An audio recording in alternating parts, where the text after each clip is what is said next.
1885 est une date historique dans l'histoire de la santé publique.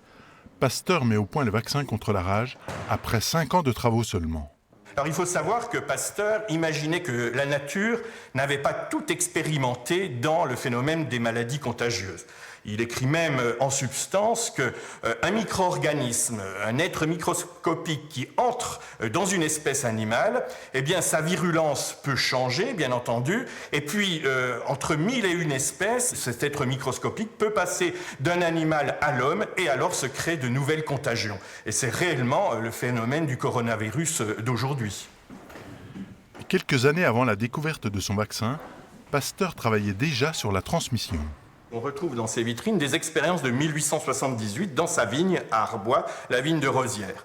Une serre qui protégeait les raisins, mais qui protégeait aussi les germes de l'extérieur qui devaient se déposer sur les raisins. Et de cette expérience, Pasteur tire une conclusion assez formidable, puisqu'il dit qu'un jour, avec des mesures de prévention d'accès facile, eh bien, on pourra arrêter tous les fléaux qui déciment les peuples dans le monde entier. Si la distanciation fait partie de notre quotidien, les mesures barrières, elles, datent du 19e siècle. Pasteur a travaillé sur cette problématique quand il a travaillé sur le ver à soie.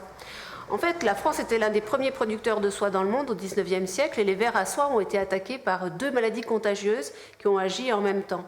Pasteur, pour aider les sériciculteurs, a cherché le moyen le plus rapide, le plus efficace, le plus économique pour qu'ils puissent se tirer d'affaire. Et il a montré à cette occasion que l'application des règles d'hygiène et l'application de règles de quarantaine très strictes étaient finalement nécessaires mais suffisantes pour arrêter ces fameuses épidémies. Arrêter l'épidémie. Si aujourd'hui les scientifiques travaillent à la recherche d'un vaccin contre la Covid-19, un siècle et demi plus tard, les travaux de Pasteur sont toujours d'actualité.